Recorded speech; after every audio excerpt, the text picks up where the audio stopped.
24వ అధ్యాయము సౌండ్ తగ్గింది.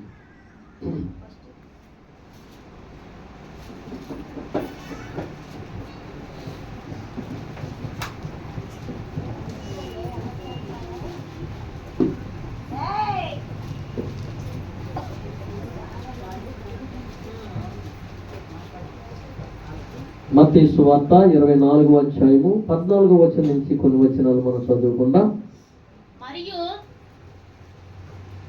24:14 25:14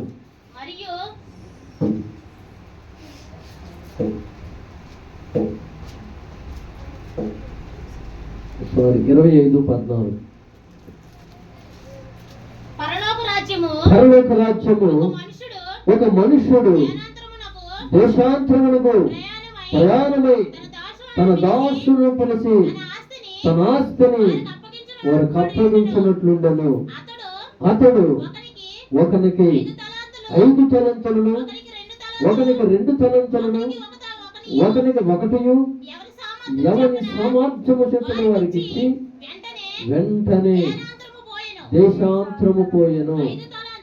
5 తలంతులు తీసుకుని వాడు వెళ్ళి వాటితో వ్యాపారము చేసి మరి 5 తలంతులు సంపాదించెను. అలాగనే 2 తలంతులు తీసుకుని వాడు మరి 2 సంపాదించెను.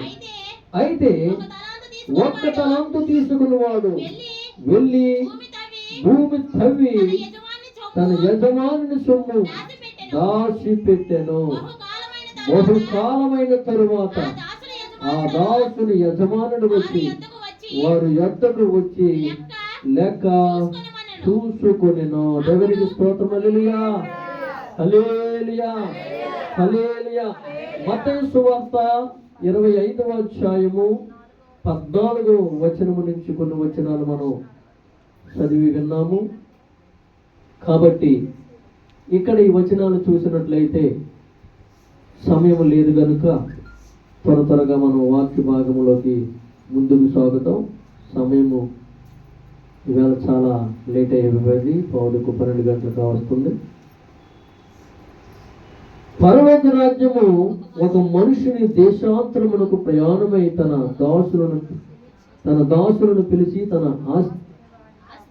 ఆస్తిని వారికి అప్పగించినట్లుండెను. అతడు ఒకరికి 5 తలంతులు, ఒకరికి 2, ఒకరికి 1 ఎవరి సామర్థ్యం చెప్పిన వారికి ఇచ్చి వెంటనే దేశాంతరము పోయెను. దేవునికి స్తోత్రం. హల్లెలూయా, హల్లెలూయా, హల్లెలూయా.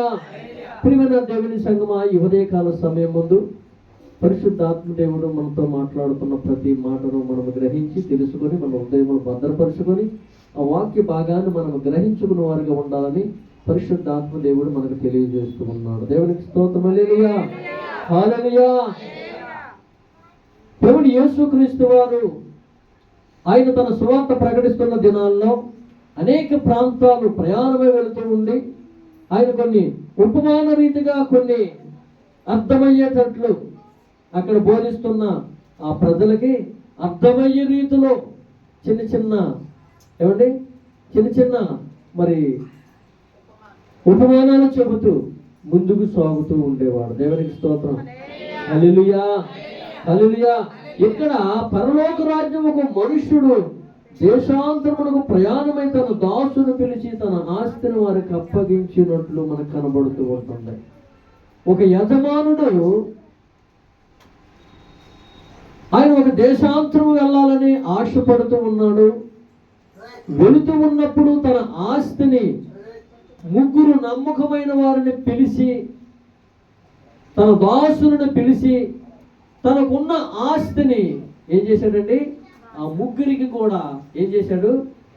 ఇచ్చాడు. ఏ విధంగా ఇచ్చాడో తెలుసా?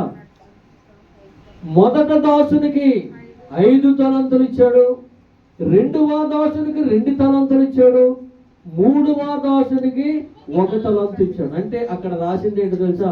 వారి సామర్థ్యము చెప్పున, వారికున్న శక్తి కొలది, వారికున్న జ్ఞానము కొలది, వారికున్న బలము కొలది ఏం చేశాడంటే మొదట వానికి 5 తలంతులు ఇచ్చాడు, 2వ వానికి 2 తలంతులు ఇచ్చాడు, 3వ వానికి 1 తలం ఇచ్చాడు. దేవునికి స్తోత్రం. ఇచ్చేమన్నాడో తెలుసా? ఇదిగో నేను దేశాంతరం వెళుతూ ఉన్నాను, నేను ఇచ్చిన తలంతులు నేను వచ్చే సమయానికి అది రెట్టింపు చేసుకొని మీరు మీ కుటుంబాలు ఆశీర్వదించబడి దీవించబడి నా యజమానుడు నాకు ఇచ్చిన ఈ తలంతాలు నేను ఎంతగానో సమృద్ధిగా వాటిని ముందుకు నడిపించాను, వీటి వల్ల నేను జీవించగలిగాను, నా కుటుంబము నేను బాగుపడ్డామని నీ యజమానుడి కొరకు ఒక సాక్షిగా నిలబడండి అని యజమానుడు ఏం చేశాడండి, ఆ ముగ్గురిని పిలిచి ఒకరికి 5, ఒకరికి 2, ఒకరికి 3, దేవునికి స్తోత్రం, హల్లెలూయా, ఇచ్చి వెళ్ళిపోయాడు. వెళ్ళిపోయిన తరువాత ప్రియమైన దేవులారా, వారి తలంతుల విషయంలో చూసినట్లయితే పరిశుద్ధాత్మ దేవుడు మనతో మాట్లాడుతున్న విధానం ఏంటో తెలుసా? యజమానుడు వెళ్ళిపోయి ఒక 10 సంవత్సరాలు ఆ దూరదేశంలో ఉన్నాడు. అవునా కదండి? తన ఆస్తి ఎవరి దగ్గర ఉందండి? ఎవరి దగ్గర ఉంది? ఈ ముగ్గురు దాసుల దగ్గర ఉంది. దేవునికి స్తోత్రం. ఒకరికి 5 తలంతులు ఇచ్చాడు, ఒకరికి 2 తలంతులు ఇచ్చాడు, ఒకరికేమో 1 తలంతు ఇచ్చాడు. దేవునికి స్తోత్రం, హల్లెలూయా, హల్లెలూయా. నిజంగా ఈ 5 తలంతులు ఇచ్చిన ఆ దాసుడు ఏం చేశాడో తెలుసా? వాటిని బట్టి వ్యాపారం చేసి 5 తలంతులకి 3 రెట్లు, అంటే 3 5 15. దేవునికి స్తోత్రం. అంటే తను ఇచ్చింది 5 కాకుండా ఇంకొక 3 తలంతులు సంపాదించుకున్నాడు. దేవునికి స్తోత్రం, హల్లెలూయా. రెండవ వాడు 2 తలంతులకి ఇంకొక 2 సంపాదించుకున్నాడు. దేవునికి స్తోత్రం. 1 తలంతు ఇచ్చినోడు ఏం చేశాడో తెలుసా? ఆ తలంతులు ఏం చేశాడు? యజమానుడు వచ్చేదాకా దాన్ని ఏం చేశాడండి, ఇంకొక వ్యాపారస్తుడికి ఇచ్చి, ఇదిగో నా యజమానుడు వచ్చినప్పుడు నాకు ఇది ఇవ్వండి, నేను సక్రంగా మూట కట్టి నా యజమానుడికి నేను ఇస్తాను, అప్పుడు నన్ను మెచ్చుకుంటాడు, నన్ను గణపరుస్తాడు అనుకున్నాడు. అర్థమైందా? వెళ్ళేటప్పుడు ఏం చెప్పాడు? నేను ఇచ్చిన తలంతులు అవి మీరు వ్యాపారం చేసి అవి సంపాదించుకొని మీరు మీ కుటుంబాలు సంతోషంగా జీవించండి. యజమానుడు వచ్చిన తరువాత ఇదిగో నా యజమానుడు నాకు ఈ సహాయం చేశాడు అని మీరు ఒక సాక్షిగా నిలబడండి. దేవునికి స్తోత్రం, హల్లెలూయా, హల్లెలూయా. యజమానుడు వెళ్ళిపోయాడు, 10 సంవత్సరాలు అయ్యింది. తిరిగి ఈ దాసుని దగ్గరకు వచ్చాడు. మొదటి దాసుడు పిలిచాడు.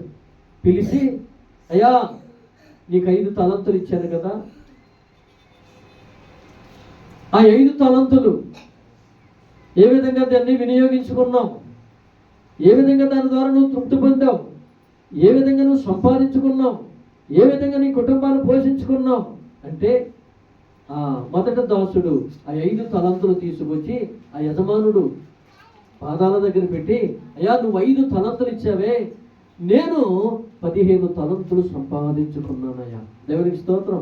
నువ్వు 5 ఇచ్చావు కానీ నేను 15 తలంతులు సంపాదించుకున్నాను, అంటే 3 రెట్లు నేను సంపాదించుకున్నాను. దేవునికి స్తోత్రం, హల్లెలూయా. ఆ యజమానుడు అంటున్నాడు, బలా నమ్మకమైన మంచి దాసుడా, దేవునికి స్తోత్రం. నేను ఇచ్చిన దాన్ని నువ్వు వినియోగించుకున్నావు, ఉపయోగించుకున్నావు, సంపాదించుకున్నావు. దేవునికి స్తోత్రం, హల్లెలూయా. 2వ దాసుడు వచ్చాడు. అయ్యా మీరు 2 తలంతులు ఇచ్చారు కదా, ఇదిగో 2కు 2 4 తలంతులు నేను సంపాదించుకున్నానయ్యా. దేవునికి స్తోత్రం, హల్లెలూయా. అయ్యా నువ్వు కూడా చాలా మంచి దాసుడివి, నాకు నచ్చిన వాడివి. ఎందుకు తెలుసా? నేను నీకు ఇచ్చినవి దాన్ని అభివృద్ధి చేసావు, సమృద్ధి చేసావు, నీవు నీ కుటుంబము దీవించబడేటట్లు వాటిని వినియోగించుకున్నావు. దేవునికి స్తోత్రం, హల్లెలూయా, హల్లెలూయా. అలాగే 1 తలంతు ఇచ్చిన వాడు ఏం చేశాడండి? ఎక్కడ దాచిపెట్టాడు తెలుసా? భూమిలోని దాచిపెట్టాడు. దాచిపెట్టి ఆ యజమానుడు రాగానే ఆ భూమి తవ్వి ఆ గోతులోని తీసుకెళ్ళి ఆ పొట్లం కట్టి ఆ యజమానుడికి ఏమని ఇస్తున్నాడు తెలుసా? అయ్యా నువ్వు కోపిష్టివని నాకు తెలుసు, నువ్వు కోపిష్టివని నాకు తెలుసు, నువ్వు తిరుగుబాటుతనం గలవాడు అని నాకు తెలుసు, అందుకని ఇదిగో నువ్వు ఇచ్చిన తలంతు నేను అది వ్యాపారం చేస్తే ఏ లాస్ వస్తుందో అప్పటికప్పుడు నీ తలంతు నీకు ఇవ్వలేనని ఆ తలంతును దాచిపెట్టానయ్యా, ఇదిగో ఈ తలంతు నీకు ఇస్తూ ఉన్నాను. దేవునికి స్తోత్రం. ఎలాగిస్తున్నాడు తెలుసా? నవ్వుతూ ఇస్తున్నాడు. అర్థమైందండి? నవ్వుతూ ఇస్తున్నాడు. ప్రియమైన దేవుని బిడ్డలారా, దేవునికి స్తోత్రం. హల్లెలూయా, హల్లెలూయా.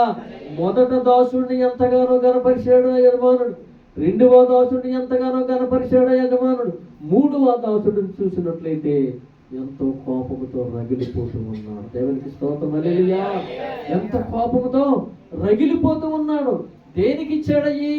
వినియోగించుకోమని ఇచ్చాడు, అభివృద్ధి చేసుకోమని ఇచ్చాడు, సంపాదించుకోమని ఇచ్చాడు, సంతోషంగా బతకమని ఇచ్చాడు, మంచిగా జీవించమని ఇచ్చాడు, యజమానుడికి సాక్షిగా నిలబడమని ఇచ్చాడు. దేవునికి స్తోత్రం.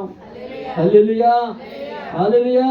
ఇప్పుడు ఏమని చెప్తాడు? ఆ గ్రామాల్లో పట్టణాల్లో, అయ్యా నా యజమానుడు దూరదేశం వెళ్ళిపోతే 5 తలంతులు ఇచ్చాడయ్యా. ఆ ఇచ్చిన తలంతుల ద్వారా నేను వ్యవసాయం చేశాను, పాడిని కొన్నాను, వ్యాపారం చేశాను, ఇదిగో 5 తలంతులకి 5 తలంతులు నేను సంపాదించుకున్నాను అని ఆ యజమానుడు గణపరుస్తాడు కదండి. అవునా కదండి? మీకు వడ్డీ లేకుండా ఎవరైనా ఒక 10,000 రూపాయలు ఇస్తే మీరేమేం చెప్తారు? జయమ్మ 10,000 వడ్డీ లేకుండా నీ అవసరానికి వాడుకోయా, ఉన్నప్పుడు నాకు తెచ్చి, ఎప్పుడు నీ దగ్గర ఉన్నప్పుడు. దేవునికి స్తోత్రం. ఎక్కడికి వెళ్ళినా సరే విజయం ఏమంటుందో తెలుసా జయమ్మ? నిజంగా ఆ ఇచ్చిన వాడిని గణపరుస్తూ ఉంటుంది. ప్రతి విషయంలో కూడా గణపరుస్తూనే ఉంటుంది. ఎందుకో తెలుసా? సహాయం చేసింది. ఆ 10,000తో వ్యాపారం చేసుకో, పాడి కొనుక్కో, వ్యవసాయం చేసుకో, వ్యాపారం చేసుకో. దేవునితో దాని ద్వారా ఆ ఎదుటి వ్యక్తి ఏమైందండి? సంపాదించుకోయింది. ఆ 10,000కి 20,000 సంపాదించుకోయింది. అందుకని తన యజమానుడిని గణపరుస్తూ ఉంటుంది. దేవునికి స్తోత్రం. హల్లెలూయా, హల్లెలూయా, హల్లెలూయా. ప్రియమైన దేవుని బిడ్డలారా, పరలోకమందున్న తండ్రి ప్రభువైన యేసుక్రీస్తు వారు ఆయన యజమానుడై ఉన్నాడే. అవునా కదండి? యజమానుడైనా మనకి, నాయకుడైనా మనకి, అధికారైనా మనకి. ఆయన మన తండ్రి లాంటి వాడేనా? ఆయన మన తల్లి లాంటి వాడేనా? ఆయన లాలించేవాడేనా? ప్రేమించేవాడేనా? హత్తుకునేవాడేనా? ప్రతి విషయంలో నిన్ను నడిపించి పోషించగల దేవుడే కదా. అవునా కదండి? ఒకనొకప్పుడు చీకటిలో ఉన్నప్పుడు నిన్ను వెలుగులోకి నడిపించాడే, రక్షణ ఇచ్చి. ఎందుకో తెలుసా? ఈ ప్రపంచంలో, ఈ దేశంలో ఉన్న జనాభాలో అందరికన్నా నిన్నే ఎందుకు పిలిచాడు? నీకే ఎందుకు రక్షణ ఇచ్చాడు? నీ కుటుంబంలో నిన్నే ప్రత్యేకంగా ఎందుకు ఏర్పాటు చేసుకున్నాడు? నీకే తలంతులు ఇవ్వాలని ఎందుకు అనుకుంటున్నాడు? దాన్ని గ్రహిస్తున్నామా? దాన్ని ఆలోచిస్తూ ఉన్నామా? దాన్ని వినియోగించుకుంటున్నామా? దాన్ని ఉపయోగించుకుంటున్నామా? ఆ ఇచ్చిన తలంతును 30 60 100 ఫలించేటట్లు సమృద్ధిగా, అభివృద్ధిగా మన ముందుకు నడిపిస్తూ ఉన్నామా? దేవునికి స్తోత్రం. హల్లెలూయా. ఇక్కడ 5 తలంతులు ఇచ్చిన వాడు ఏం చేశాడండి? 3 అంతల వ్యాపారం చేసి సంపాదించుకున్నాడు, వ్యవసాయం చేసి సంపాదించుకున్నాడు.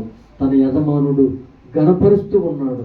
దేవునికి స్తోత్రం. హల్లెలూయా, హల్లెలూయా.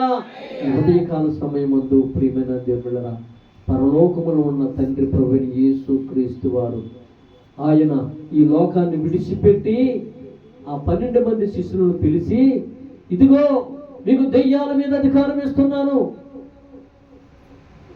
ఈ లోకం మీద మీకు అధికారం ఇస్తున్నాను, రోగాల మీద అధికారం ఇస్తున్నాను, చీకటి శక్తుల మీద అధికారం ఇస్తున్నాను, భూతాల మీద అధికారం ఇస్తున్నాను, అనేకమైన వ్యాధుల మీద మీకు అధికారం ఇస్తున్నాను అని ఆ 12 మందికి అధికారం ఇచ్చాడా లేదా? తలంతులు ఇచ్చాడా లేదా? ఆ తలంతులు ఇచ్చిన తరువాత ప్రభువైన యేసుక్రీస్తు వారు ఆయన పరలోకానికి ఆరోహణ అయ్యాడా లేదా? అయ్యాడండి. ఆయన పరలోకం తన నివాసానికి వెళ్ళిపోయాడు. ఈ భూమి మీద ఈ 12 మంది ఏం చేశారండి? వారికి ఇచ్చిన తలంతులు ఈ ప్రపంచ దేశాలంతా కూడా వారు సువార్త ప్రకటించి అనేక రోగుల మీద, అనేకమైన దయ్యాలు పట్టిన వారి మీద, అనేకమైన మరి శల్యంగి చేతబడి శక్తుల మీద, రకరకాలుగా బలహీనలుగా ఉన్నవారి మీద దేవుడిచ్చిన ఆ తలంతులను వినియోగించుకున్నారా లేదా? వినియోగించుకున్నారా? దేవునికి స్తోత్రం. హల్లెలూయా, హల్లెలూయా. అలనాడు ఆ 12 మంది శిష్యులకు దేవుడిచ్చిన తలంతులు వారు వినియోగించుకున్నారు. ఈ దినాల్లో దేవుడు లోకములో ఉన్న నిన్ను చీకటిలో ఉన్న వెలుగులోకి నడిపించి నీకు రక్షణ ఇచ్చి నీకు ఒక తలంతు ఇచ్చాడే, నీకు కొన్ని తలంతులు ఇచ్చాడే. ఆ తలంతులు ఆ శిష్యులు వినియోగించుకున్నట్లుగా నీవెందుకు వినియోగించుకుంటడం లేదు? ఆ ఎందుకు నీవు ఉపయోగపడడం లేదు? ఆ ఎందుకు నీకు దీవెనకరంగా ఉండడం లేదు? ఒకసారి నువ్వు గ్రహించినట్లయితే ప్రియమైన దేవుళ్ళ, ఇక్కడున్న సేవకులు కావని, విశ్వాసులు కావని, పరిశుద్ధ ఆత్మదేవుడు ప్రతి ఒక్కరికి కూడా ఒక్కొక్కరికి ఒక్కొక్క ఏమిచ్చాడండి? ఒక్కొక్క తలంతి ఇచ్చాడు. దేవునికి స్తోత్రం. నాకు దేవుడు తలంతి ఇవ్వలేదు అన్నవారు చేతులు ఎత్తండి. దేవుడు నాకు తలంతి ఇవ్వలేదు అన్నవారు చేతులు ఎత్తండి. ప్రతి ఒక్కరికి కూడా రక్షణ తీసుకున్న ప్రతి ఒక్కరికి, దేవుని సన్నిధికి వచ్చిన ప్రతి ఒక్కరికి దేవుడు ఎవరికి ఏ తలంతు ఇవ్వాలో ఆ తలంతు ఇచ్చాడు. దేవునికి స్తోత్రం. హల్లెలూయా, హల్లెలూయా. ఆ 12 మంది శిష్యులకి దేవుడి లోకం మీద అధికారాన్ని దయచేశాడే. మీరు కూడా, మనము కూడా ఈ లోకంలో దేవుడు మనకిచ్చిన అధికారాన్ని మనం వినియోగించుకొని ఆయన ఇచ్చిన తలంతులు మనం రెట్టింపుగా దేవుని గణపరిచిన వారుగా నీ యజమానుడు సంతోషించినట్లుగా మనం ఏం చేయాలి? దేవుని ఎదుట కనపరచబడిన వారుగా ఉండాలి. దేవునికి స్తోత్రం. హల్లెలూయా, హల్లెలూయా, హల్లెలూయా. అసలు నీకు మొదటి ఇచ్చిన తలంతి ఏంటో తెలుసా? నిన్ను వెలుగులోకి నడిపించాడండి. నీకు రక్షణ భాగ్యం ఇచ్చాడండి. నువ్వు దైవ కుమారుడైన ప్రభువు యేసుక్రీస్తు వారు కుమారుడిగా నిన్ను ఏర్పాటు చేశాడు. తరువాత నిన్ను ఏ విధంగా ఏర్పాటు చేశాడో తెలుసా? అనేక మందికి సువార్త ప్రకటించేవాడుగా దేవుడు నిన్ను వెన్నుకున్నాడు. దేవునికి స్తోత్రం. అనేక మందిరాల్లో నీ కంఠ స్వరము ద్వారా అనేకమైన పాటలు పాడాలని దేవుడు నీకు ఒక తలంతి ఇచ్చాడు. దేవునికి స్తోత్రం. మందిరాల్లో పరిచర్య చేయమని దేవుడు నీకు ఒక తలంతి ఇచ్చాడు. దేవునికి స్తోత్రం. వాక్యం చదవమని దేవుడు నీకు ఒక తలంతి ఇచ్చాడు. దేవునికి స్తోత్రం. అనేక మందికి సహాయం చేయమని దేవుడు నీకు తలంతి ఇచ్చాడు. దేవునికి స్తోత్రం. సేవకులను ఆదరించమని దేవుడికి నీకు ఒక తలంతి ఇచ్చాడు. దేవునికి స్తోత్రం. హల్లెలూయా, హల్లెలూయా. ప్రార్థన చేయమని దేవుడు నీకు ఒక తలంతి ఇచ్చాడు. ప్రార్థన చేయగా అనేక మంది రోగాల మీద అధికారంగా దేవుడు నిన్ను నియమించాడు. దేవునికి స్తోత్రం. దయ్యాలను వెదలగొట్టే అర్హత దేవుడు నీకు ఇచ్చాడు. దేవునికి స్తోత్రం. హల్లెలూయా. అనేక రోగుల మీద అధికారము దేవుడు నీకు ఇచ్చాడు ఒక తలంతు. దేవునికి స్తోత్రం. హల్లెలూయా. ఈ తలంతులన్నీ మనం వినియోగించుకుంటున్నామా? ఆయన 2020 సంవత్సరాలు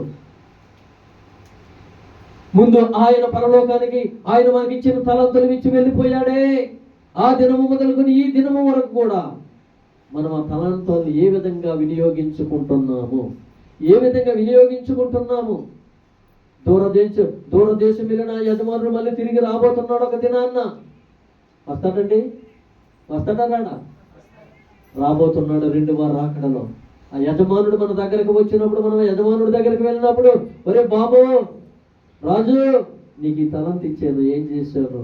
అయ్యా, నువ్వు నా మీద కోపగించుకుంటావేమో, నువ్వు రోషము గల దేవుడు కదా, కోపగించుకుంటావేమని ఇదిగో నువ్వు ఇచ్చిన తలంతు మా అన్నయ్య గారి దగ్గర పెట్టానయ్యా. ఇదిగో నువ్వు ఇచ్చిన ఒక తలంతు భద్రంగా ఇగో మూట గట్టి పొట్లం గట్టి నీ దగ్గరికి తీసుకువచ్చాను. నా దేవుడు ఎంత బాధపడతాడో తెలుసా? ఎంతగా మొరపెడతాడో తెలుసా? ఎందుకో తెలుసా? నీకు ఇచ్చిన తలంతి, లోకంలో ఎంతో మంది ప్రజలు ఉన్నారు, కానీ నీకు రక్షణ ఇచ్చి నీకు ఒక తలంతి ఇచ్చానే, పాటలు పాడే తలంతు, పరిచయం చేసే తలంతు నీకు ఇచ్చాను కదా. అయ్యి నేను ఇచ్చిన తలంతు ఇచ్చినట్టుగా నా ఒక్క తలంతును నా దగ్గరకు తీసుకువస్తావా? నీ వల్ల నాకు ప్రయోజనం లేదు, నీ వల్ల నాకు బాధే కానీ, నీ వల్ల నాకు సుఖము లేదు, నీ వల్ల నాకు దుఃఖమే కానీ సంతోషం లేదు, సమాధానం లేదు అని నా తండ్రి పరలోకములో ఆయన బాధపడేవాడుగా ఉంటాడు. దేవునికి స్తోత్రం. హల్లెలూయా, హల్లెలూయా. క్రైస్తవ బిడ్డలమైన మనము జీవగల దేవుణ్ణి ఆరాధిస్తూ ఉన్నాము. ప్రియమైన దేవుళ్ళ, మనం చేసే భక్తి ఏ విధంగా ఉంటుంది? మనకిచ్చే తలంతులు ఏ విధంగా వినియోగించుకుంటున్నాం? మనం ఏ విధంగా ప్రార్థన చేస్తున్నాం? ఏ విధంగా అనేక మందికి దీవెనకరంగా ఉంటున్నాం? ఏ విధంగా దేవుని సంతోషపడుతూ ఉన్నాం? దేవునికి స్తోత్రం. హల్లెలూయా. 5 తలంతులు ఇచ్చిన వాడు ఏం చేశాడండి? ధైర్యముతో, అయా యజమానుడా, ఇదిగో నీవు నాకు నమ్మకం కలిగి నీ దాసుడిగా నాకు ఇచ్చిన 5 తలంతులు, ఇదిగో 5 రెట్లు నేను వీటిని వినియోగించుకున్నానయ్యా. దేవునికి స్తోత్రం. నువ్వు ఇచ్చిన తలాంతను బట్టి నేను, నా పిల్లలు, నా భార్య సంతోషంతో ఆనందంతో దీవెనకరంగా వర్ధిల్లామయ్యా అని యజమానుడికి చెబుతుంటే ఆ యజమానుడు సంతోషిస్తూ ఉన్నాడు. దేవునికి స్తోత్రం. రెండువాడు కూడా యజమానుడికి వెళ్ళి ఆ తలంతులు చూపెడుతుంటే ఆ యజమానుడు కూడా ఎంతగానో సంతోషిస్తూ ఉన్నాడు. ఆ ఒక తలంతు ఇచ్చిన ఆ దాసుడు వెళ్ళి తన తలంతు ఇస్తూ ఉంటే కోపంతో రగిలిపోతూ ఉన్నాడు. అంటున్నాడు, ఇదిగో వీటిని తీసుకెళ్ళి ఆ చీకటి గదిలో పడవేయండి, వీటి వల్ల ఎటువంటి ఉపయోగం లేదు. నేను తలంతిచ్చి ఏం చేశాను? వీడిని బద్ధకస్తుడిగా చేశాను, నిర్లక్ష్యంగా చేశాను. వీడు మత్తుడై ఉన్నాడు, ప్రార్థించలేని వాడుగా ఉన్నాడు, దేవుని సన్నిధికి నడవలేని వాడుగా ఉన్నాడు. రక్షణ భాగ్యం ఇచ్చానే, ఆ రక్షణ భాగ్యాన్ని నువ్వు ఏ విధంగా వినియోగించుకుంటున్నావు, ఏ విధంగా ఉపయోగపడుతున్నావు, నీకు ఇచ్చిన తలంతులు ఏ విధంగా నీవు వినియోగించుకుంటున్నావు అని దేవుడు ఆయన రెండవ రాకడ, ఆయన దురాంతరం పరలోకం నుంచి భూమి మీదకి దిగి వచ్చినప్పుడు ఆయన మన ఎదుట నిలబడి మనం ప్రశ్నిస్తూ ఉన్నప్పుడు, అడుగుతూ ఉన్నప్పుడు నువ్వేం సమాధానం చెప్పే స్థితిలో ఉన్నావు? దేవునికి స్తోత్రం. హల్లెలూయా. లేదా చీకటి గదిలో పడవేయబడిన వాడిగా ఉంటావా? మత్తుడై ఉంటావా? నిద్రమత్తుడై ఉంటావా? బద్ధకస్తుడై ఉంటావా? దేవునికి వ్యతిరేకంగా ఉంటావా? దేవుని దృష్టిలో దేవుని కృపను పొందుకోలేని వాడుగా ఉంటావా? దేవుని ఆశీర్వాదం పొందుకోలేని వాడుగా ఉంటావా? దేవుని నామాన్ని మహిమపరిచే విధంగా ఈ లోకములో నీ యజమానుణ్ణి ఘనపరిచిన వాడుగా ఉండాలి.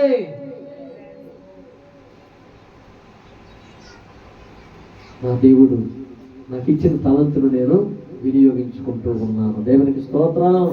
ఏమి తలంతు ఇచ్చాడో నీకు తెలుసు, కానీ ఆ తలంతును వినియోగించుకోలేకపోతున్నావు.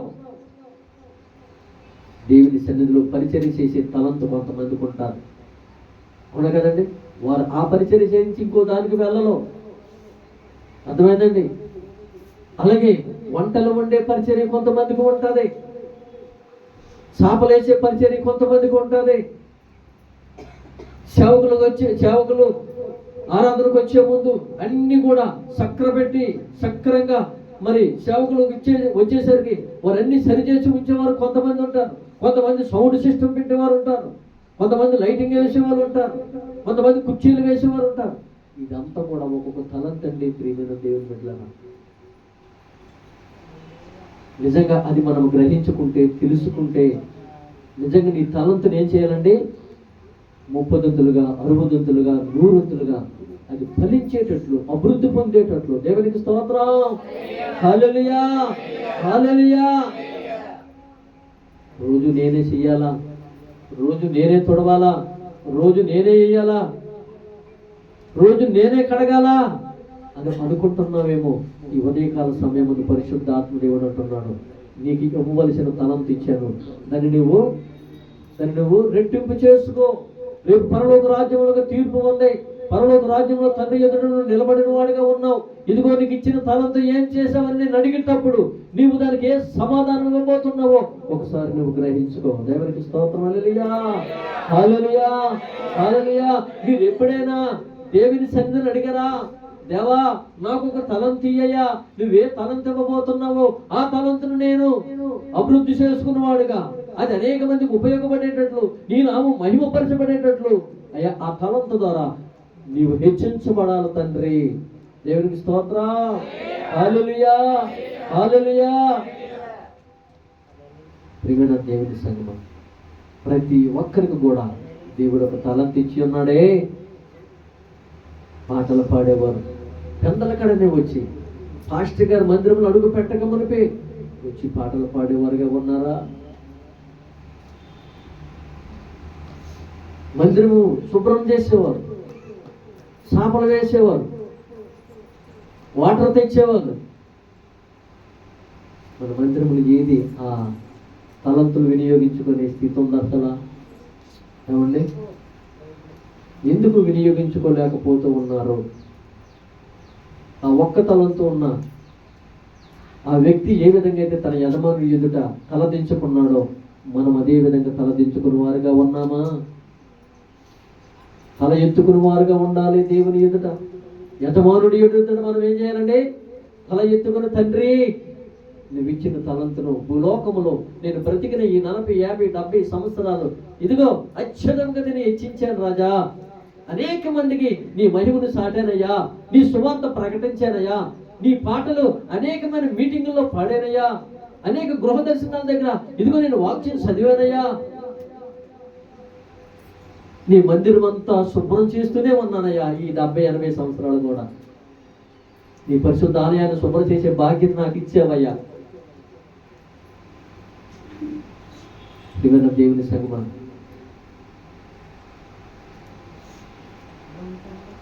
ఎన్నోసార్లు దేవుడు మనతో మాట్లాడుతూ ఉన్నాడు, కానీ మనం వినియోగించుకోలేని స్థితిలో ఉన్నాం, వాటిని అభివృద్ధి చేసుకునే స్థితిలో ఉంటున్నాం, ముందుకు సాగలేని స్థితిలో ఉంటున్నాం. ఆ ఒక్క తలంతు ఇచ్చిన ఆ దాసుడు ఆ చీకటి గదిలో వేయబడ్డాడు. అక్కడ రకరకాల శోధనతో రకరకాల వేదనతో నలిగిపోతూ ఉన్నాడు. మొదట దాసుడు, రెండవ దాసుడు యజమానుడితో ఆ కుడిపార్శ్వమున ఉండి సంతోషంతో ఆనందిస్తూ ఉన్నారు. దేవునికి స్తోత్రం. హల్లెలూయా, హల్లెలూయా, హల్లెలూయా. కాబట్టి ప్రియమైన దేవుళ్ళరా, ఈ ఉదయకాల సమయం ముందు మనం ఏ స్థితిలో ఉన్నామో, ఎలాగ ఉన్నామో, ఎలా ప్రార్థిస్తున్నామో, ఎలా పరిచర్య చేస్తున్నామో, దేవుని ఎదుట ఎలా కనపరచబడుతూ ఉన్నామో, దేవుని సన్నిధిలో ఏ విధంగా ఏ సాక్షిగా నిలబడుతున్నామో, ఈ లోకములో ఉన్న వారి ఎదుట నీవు దేవుని నామాన్ని బట్టి నువ్వు హెచ్చించబడేవాడుగా. దేవునికి స్తోత్రం. హల్లెలూయా, హల్లెలూయా, హల్లెలూయా. మనం లోకాన్నే వెతుక్కుంటున్నాము, లోకాశలను వెతుక్కుంటున్నాము, కానీ దేవుని సన్నిధిని వెతుక్కోలేని స్థితిలో, దేవుని ఆశీర్వాదం పొందలేని స్థితిలో, దేవుడిచ్చిన కృపను పొందుకోలేని స్థితిలో ఉంటున్నాము. ప్రియమైన దేవుడురా, దేవుడిచ్చిన తలంతులు వినియోగించుకోలేని స్థితిలో ఉంటున్నాం. దేవునికి స్తోత్రం. హల్లెలూయా, హల్లెలూయా, హల్లెలూయా. కాబట్టి ఇకనైనా మన జీవిత ప్రయాణం, మన జీవిత దేవుడిచ్చిన ఆయుస్సు, మనకిచ్చిన దినాలు ఎన్నో తెలుసా? ఎన్ని సంవత్సరాలండి? 70, అధిక బలం అయితే 80. అవునా కదండి? దాని వైభవం ఆయాసమే. దేవునికి స్తోత్రం. చూశారండి దేవుడు ఏ విధంగా మాట్లాడుతున్నాడు. నువ్వు 70, 80 సంవత్సరాలు భూమి మీద ఉన్నంతసేపు కూడా ఎంతగా ప్రాగులాడినా, ఎంతగా ప్రయాసపడినా, ఎంతగా సంపాదించుకున్నా, ఎంతగా పోగు చేసుకున్నా దాని ప్రయాసము వ్యర్థమేరా బాబు. ఆఖరి క్షణాలు నీకు ఒక గృహం ఉంది, నీకు ఒక తండ్రి ఉన్నాడు, నీకు ఒక యజమానుడు ఉన్నాడు. అక్కడ నీకు సంతోషం ఉంది, సమాధానం ఉంది, దీవెన ఉంది, ఆశీర్వాదం ఉంది. నీకు ఒక గృహం ఉంది, నీకు ఒక స్థానం ఉంది. దేవునికి స్తోత్రం. హల్లెలూయా. నువ్వు భూలోకంలో నెత్తుక్కోవడం కాదు, పరలోకం కొరకు నువ్వు నెత్తుక్కుని వాడుగా ఉండాలి. పరలోకంలో స్థానము కొరకు దేవుని కుడిపార్శ్వంలో ఒక స్థానం సంపాదించుకున్న వాడుగా, నీకు ఇచ్చిన స్థానంతో వినియోగించుకున్న వాడుగా ఉండాలి. దేవునికి స్తోత్రం. హల్లెలూయా, హల్లెలూయా, హల్లెలూయా. కాబట్టి ఉదయకాల సమయం ముందు ప్రియమైన దేవుళ్ళరా, తెలుసో తెలియక మనకిచ్చిన తలంతులు వినియోగించుకోవడం లేదేమో. ఇకనైనా దేవుడు నాతో మాట్లాడాడు, నాకున్న తలంతులను నేను వినియోగించుకుంటాను. ఇదిగో 2025 డిసెంబర్ నెల 7వ తారీఖు దేవుడు నాతో మాట్లాడాడు. ఇకనైనా నేను పని మొదలు పెడతాను, ఇకనైనా నా తలంతులు మరి ముందుకు నడిపిస్తూ ఉంటాను, అవి అనేక మందికి దీవెనకరంగా ఉంచుతాను, నా తండ్రిని సంతోషపడతాను అన్నవారు ఎవరైనా ఉంటే ఈ దినము నుంచి మనం ఏం చేయాలి? మందిర పరిచర్య కొరకు మందిరములో దేవుడిచ్చిన తలంతులు మనం వినియోగించుకున్న వారుగా ఉండాలి. ఆమేన్, ఆమేన్, ఆమేన్. నువ్వు ఉదయము 9:30 మొదలుకొని 12:30 వరకు కూడా దేవుడు కనుదృష్టి మన మీద ఉంటూనే ఉంటుంది. ఉదయం మొదలుకొని అర్ధరాత్రి వరకు కూడా దేవుడి కనుదృష్టి మన మీద ఉంటూ ఉంటుంది. ఆయన అంటున్నాడు కదా, ఇదిగో నేను ఆకాశంలో నుంచి ప్రతి ఒక్కరిని కూడా నేను పరిశీలన చేస్తూ ఉన్నాను.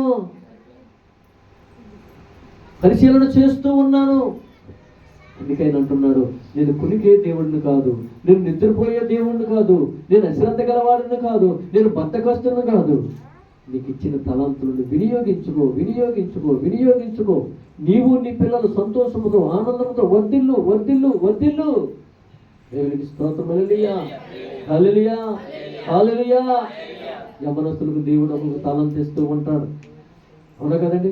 ఒక్కొక్కరికి 2 తలంతులు ఇస్తూ ఉంటారు, ఒక్కొక్కరికి 3 తలంతులు ఇస్తూ ఉంటారు. మనం కనిపెట్టి దేవుడిని అడగాలి, దేవా నాకు ఇన్ని తలంతులు ఇచ్చావు, ఒక పాటలు పాడడమేనా, లేకపోతే మ్యూజిక్ పే చేసే తలంతు ఇచ్చావా, లేదా సౌండ్ సిస్టమ్ మనం రన్ చేసే తలంతు ఇచ్చావా, లేకపోతే పరిచయం చేసే తలంతు ఇచ్చావా, చాపలేసే తలంతు ఇచ్చావా అంటే దేవుడు ప్రేరేపణ కదులిస్తూ ఉంటాడు. ఆ పని నువ్వు చేయి, ఆ పని నువ్వు చేయి. దేవునికి స్తోత్రం. హల్లెలూయా, హల్లెలూయా.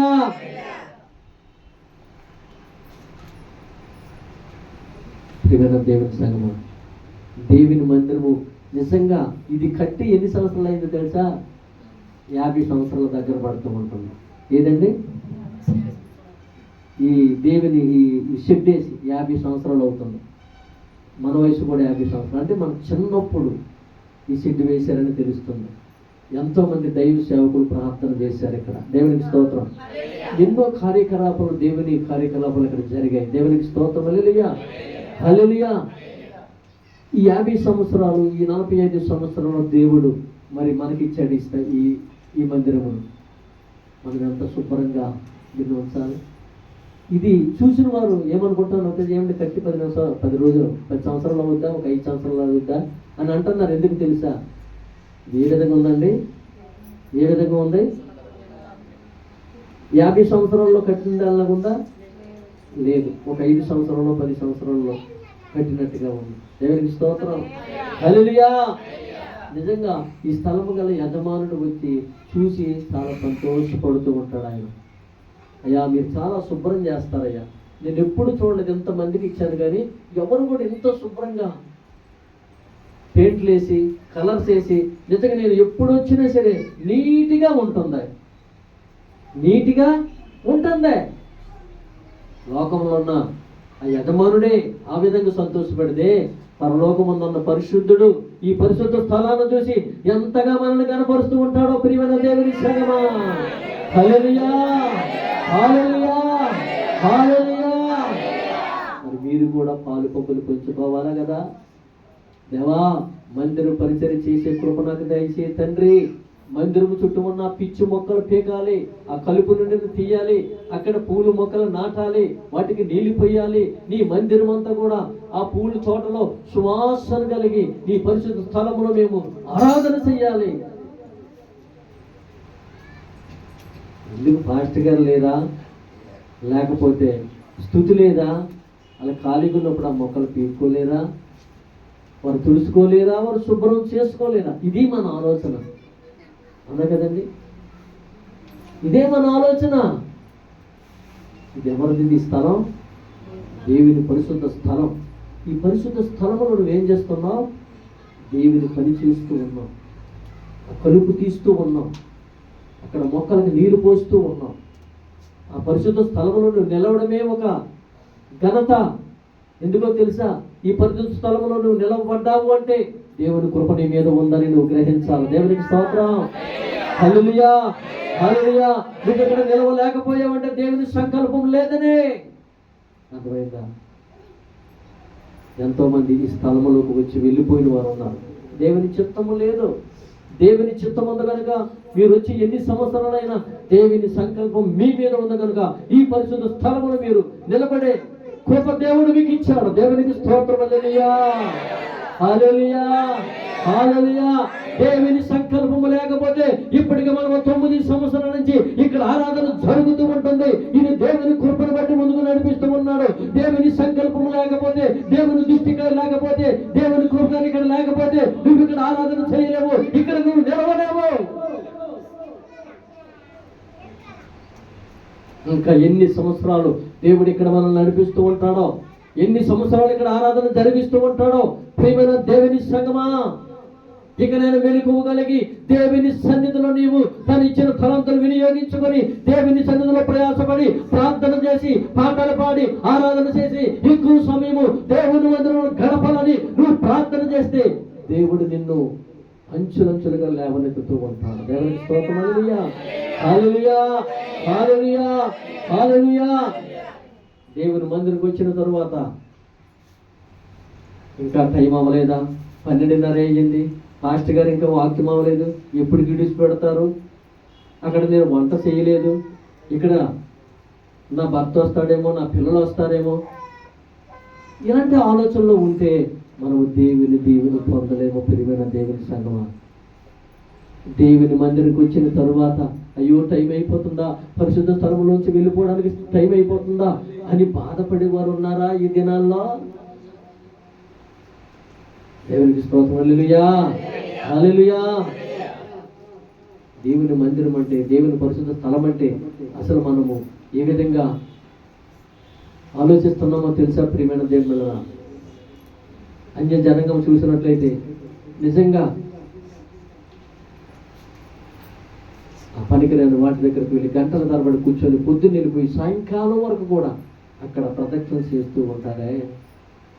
జీవం గల తండ్రి సన్నిధిలో మోకాళ్ళు వేసి కొద్దిసేపు కన్నీరు కార్చి, దేవా నా స్థితిది, నా బ్రతికిది, నా బిడ్డలు, నేను అయ్యా ఎన్నాళ్ళు చూసినా నా స్థితి ఇంతేనయ్యా అని మొరపెట్టి దేవుణ్ణి అడిగే స్థితి ఏమైనా ఉందా మనకి? కాలాన్ని గడిపేస్తూ ఉన్నాం, దినాలు గడిపేస్తూ ఉన్నాం, సంవత్సరాలు వెళ్ళిపోతూ ఉన్నాయి, మన బ్రతుకులు మారడం లేదు, మన జీవితాలు మారడం లేదు.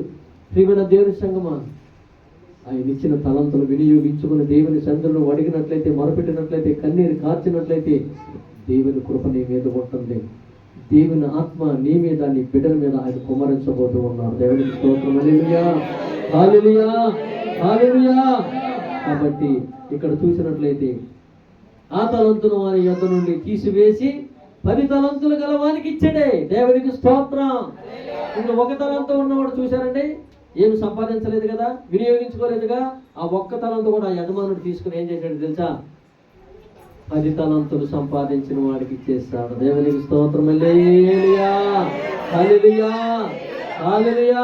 ఈ ఉదయకాల సమయం అందు దేవుడు నీతో నాతో ఎందుకు మాట్లాడుతున్నాడు తెలుసా? నీకు తలంత ఇచ్చాను, దాన్ని వినియోగించుకుంటలేదు, ఉపయోగించుకుంటలేదు, అది దేనికి దీవెనకరంగా ఉండడం లేదు, నన్ను గనపరచడం లేదు. ఇదిగో దాన్ని నువ్వు అశ్రద్ధగా నిర్లక్ష్యంగా ఉంచుతూ ఉన్నావు కనుక నీకు ఇచ్చిన ఆ తలంతనే ఎవరైతే సన్నిధిలో ఎక్కువగా ప్రార్థన చేస్తారో, ఎవరైతే ఎక్కువగా నా గురించి మొరపెడతారో, ఎవరైతే ఎక్కువ నాతో సహవాసం చేస్తారో, ఎవరైతే ఎక్కువ సేపు నా సన్నిధిలో గడుపుతారో, ఈ 1 తలంత ఏం చేస్తాడో వాళ్ళకి వెళ్ళిపోద్దండి. ప్రియమంది,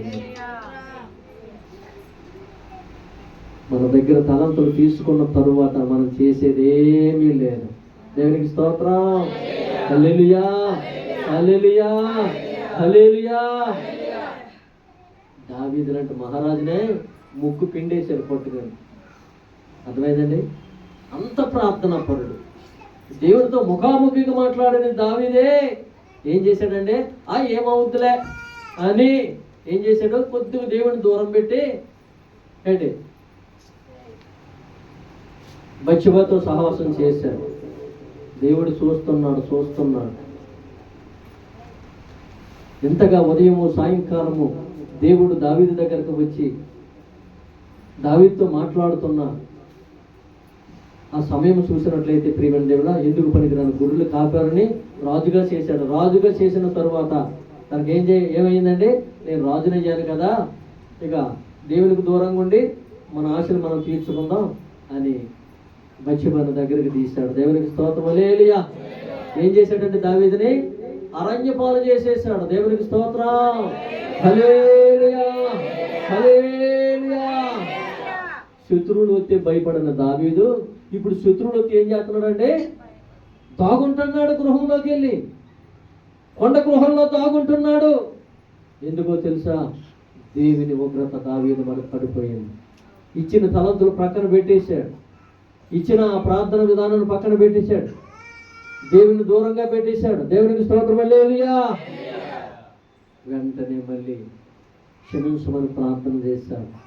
దేవా, నన్ను క్షమించయ్యా, నా కళ్ళు మూతపడ్డాయ్యా, ఇదిగో నేను అందులోనే అయిపోయానయ్యా, నా కళ్ళు పొరలగమ్మయ్యా, నన్ను క్షమించు తండ్రి అని ప్రార్థన చేయగా దేవుడు మళ్ళీ ఏం చేశాడండి?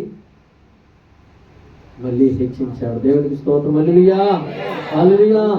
ఉదయకాల సమయం అందు ప్రియమైన దేవుని సంగమా, సమయం లేదు కనుక ఈ కొద్దిపాటి వాక్యాన్ని మన హృదయంలో భద్రపరుచుకుందామా? ఇక్కడైనా మనకి ఇచ్చిన తలంతులు మనం వినియోగించుకుందామా? దేవుడు నీకు ఏ తలంతు ఇచ్చాడో నీకు తెలుసు, నాకైతే తెలియదు. నాకు ఇచ్చిన తలంతు ఏంటో తెలుసా? నాకు ఇచ్చిన తలంతు సంఘానికి కాపరుగా, ఆ సంఘంలో అనేక ఆత్మలకు రక్షణగా, అనేక మందిని దేవునిలోకి నడిపించేవారుగా, అనేక మందికి సువార్త ప్రకటించేవారుగా దేవుడు నాకు ఇచ్చిన ఆ తలంతులు నేనేం చేయాలంటే నేను వినియోగించుకోవాలి. మీకు చెప్పడం కాదు, నేను చేసి మీకు చెప్పేవాడుగా ఉండాలి. నేను చేసి నాకు ఇచ్చిన తలంతులు నేను సమృద్ధిగా వాడిని ముందుకు నడిపించుకున్నప్పుడు మీకు చెప్పేవాడుగా ఉన్నా. దేవునికి స్తోత్రం. హల్లెలూయా, హల్లెలూయా. కాబట్టి ఈ ఉదయకాల సమయం ముందు ప్రియమైన దేవుళ్ళ ప్రతి ఒక్కరము కూడా దేవుని దృష్టిలో దేవుని బిడ్డలుగా, ఆయన్ను ప్రేమించిన వారుగా, ఆయన ఇచ్చిన తలంతులని కూడా వినియోగించుకొని దేవుని సన్నిధిలో దేవుని ఆశీర్వాదం పొందుకునే వారుగా ఉండాలని పరిశుద్ధాత్మ దేవుడు ఈ ఉదయకాల సమయం ముందు మనకు తెలియజేస్తూ ఉన్నారు. దేవునికి స్తోత్రం. హల్లెలూయా. ఈ డిసెంబర్ నెల మొదటి వారం ఇది. ఇంకెన్ని వారాలు ఉంది? ఇంకెన్ని వారం? 3 వారాలు ఉందా? క్రిస్మస్ 31 ఏదైతే ఇంకొక 3 వారాలు ఉంది. అవునా కదండి? మీరు ఎంతమంది తలంతులు వాడుకుంటారో నేను చూస్తాను. నా కళ్ళు కప్పిన దేవుని కళ్ళు కప్పలేరు కదా. అవునా కదండి? క్రిస్మస్ కానుకిచ్చి 31 జనవరి కానుకిచ్చేయడం కాదు, ఎవరైనా ఇస్తారు దేవునికి. అవునా కదండి? కానీ దేవుడు అడిగింది ఏంటంటే నా తలంతులను మీరు 30దంతులుగా, 60దంతులుగా, 100దంతులుగా ఫలింపజేసుకోండి. దేవునికి స్తోత్రం. హల్లెలూయా, హల్లెలూయా. ఈ 3 వారాల్లో దేవుడిచ్చిన తలంతులు మనం వినియోగించుకుందాం. మనం అందరం కూడా దేవునిచ్చిన తలంతులు ఉపయోగించుకుంటే ఇక్కడ ఈ గడ్డీలు ఉంటుందంటారా? ఏమండి? దేవునికి స్తోత్రం. హల్లెలూయా. ప్రతి ఒక్కరము కూడా దేవుని మందిరం శుభ్రమ కొరకు సంతోషంగా క్రిస్మస్ వేడుకలు జనవరి 31 నైట్ దేవుని ఆరాధన అందరూ సంతోషంతో గడుపుకోవాలి. అర్థమైందా? మీకు ఒకటే మాట చెప్తున్నాను. ప్రతి సంవత్సరం నేను విడిచిపెట్టేశాను సంఘాన్ని. ఈ సంవత్సరం విడిచిపెట్టేవాడుగా ఉండను నేను. అర్థమైందా? ఎందుకో తెలుసా? క్రిస్మస్ అయిన తెల్లారి 26వ తారీఖు నుంచి 31వ తారీఖు వరకు కూడా ఆ నైట్ ఆరాధన జరిగి తెల్లవారు వరకు కూడా దేవుని సన్నిధిలో అందరూ గడపాలి. నాకు ఆ పని ఉందండి, ఈ పని ఉందండి, నాకు మంచు పడదండి, నేను సెల్లో వండలేనండి అంటే నేను ఊరుకునేది లేదు. అర్థమైందండి? ఎందుకో తెలుసా? ఈ 6 రోజుల్లోనే దేవుడు మళ్ళీ మనకి కొత్త జీవితాన్ని ఇచ్చి నూతన కార్యాలు చూసేవారుగా ఉండాలి. ఇప్పుడు మనం బలహీనమైపోయాం, పడిపోయి ఉన్నాం. మళ్ళీ నిలబడి ఏం చేయాలండి? దావీదు ఏ విధంగా అయితే క్షమాపణ అడిగాడో మనము కూడా అదే విధంగా ఈ 6 రోజులు కూడా దేవుని సన్నిధిలో ఉదయం మొదలుకొని అర్ధరాత్రి వరకు కూడా ప్రార్థన చేసేవారు ఉండాలి. దేవునికి స్తోత్రం. హల్లెలూయా, హల్లెలూయా. ఒక్క పూటే తిందాం 7 రోజులు ఉండలేమా? నేను పొద్దున్న టిఫిన్ కూడా చేయాల. ఇప్పుడు ఎంత అయింది? 12:20 అయింది. ఆకలి లేదు. ఎందుకో తెలుసా? ఇదిగో మన ఆహారం. దేవుడు మనకు ఆహారం ఇచ్చాడు. ఈ ఆహారం తింటా ఉంటే ఆకలి ఉండదండి. ప్రియమైన దేవుని సంగం టీ కూడా తాగలేదు. అర్థమైందా? 12:20 అయిపోయింది. ఇప్పుడు కూడా మనము దేవుని సన్నిధిలో దేవుని మీద మనం ఏం చేయాలి? ఆశ కలిగి ఉంటే నువ్వు నిలబడే శక్తి దేవుడు నీకు ఇవ్వబోతూ ఉన్నాడు. నేను చేయలేను ఉపవాస ప్రార్థన. ఇప్పుడు 6 గంటల నుంచి ఇప్పుడు ఎన్ని గంటలండి? 8 గంటలు అయిపోయిందా? 8 గంటలు అయిపోయింది. ఏది ఆకలి లేదుగా అంటే ఆసక్తి కలిగి ఉన్నాను. దేవుని వాక్యం బోధించాలని ఆసక్తి కలిగి ఉన్నాను. మీకోసం ఎప్పుడు నేను చూస్తూ ఉంటాను. మిమ్మల్ని 12:30కి విడిచిపెట్టేయాలి, 12:30 లోపే విడిచిపెట్టేయాలి. నేను ఈ విధంగా మీకు కొద్దిగా హెల్పింగ్ చేయాలని చూస్తూ ఉన్నాను నేను. అర్థమైందండి? మీరేం చేయాలి? పాస్టర్ గారు అంటే 12:30కి విడిచిపెట్టారు, 1 గంట దాకా ఉంచవచ్చు కదా అని మీలో ఎప్పుడైనా ఆ మాట వచ్చిందా? దేవునికి స్తోత్రం. కాకపోతే 12:30కే విడిచిపెట్టుకున్నాం. కానీ ఆ 7 రోజులు కూడా ప్రతి ఒక్కరు కూడా పిల్లలతో పాటు కుటుంబాలతో పాటు 7 రోజులు శ్రమించి కష్టపడి ప్రార్థన చేద్దాం. ప్రతి కుటుంబంలో ఒక మార్పు రావాలి. దేవునికి స్తోత్రం. ప్రతి వ్యాపారము, మన సంఘంలో వ్యాపారం చేసేవారు, ఉద్యోగం చేసేవారు, చేతి పనులు చేసేవారు, ఎవరైనా అప్పుల భారంలో ఉన్న, రోగాలతో ఉన్న, బలహీనంగా ఉన్న, యేసు నామములో ఆ 7 రోజులు విడుదల కలుగునుగాక. ఆమేన్. ఆ 7 రోజుల్లో దేవుడు గొప్ప కార్యాలు జరిగించబోతూ ఉన్నాడు ఇక్కడ. దేవునికి స్తోత్రం. హల్లెలూయా, హల్లెలూయా. ఆ ఛాన్స్ మీకే ఇచ్చాను. మీరు వస్తారో రారో నేను చెప్పేశాను. మేము పని మొదలు పెడుతున్నాం. మాతో పాటు మీరు సహకరించండి. దేవునికి స్తోత్రం. హల్లెలూయా, హల్లెలూయా. ఇప్పటికి దగ్గర 3 నెలల నుంచి ఇక్కడ ప్రార్థన జరుగుతూ ఉంటుంది. డిసెంబర్ 1వ తారీఖు నుంచి ప్రత్యేకమైన ప్రార్థన జరుగుతూ ఉంటుంది. కాబట్టి మీరు నిలబడండి, దేవుని కార్యాలు చూడండి. నిలబడినట్లయితే మనం పాట పాడుకొని మనం బల్లారథంలోకి వెళ్దాం.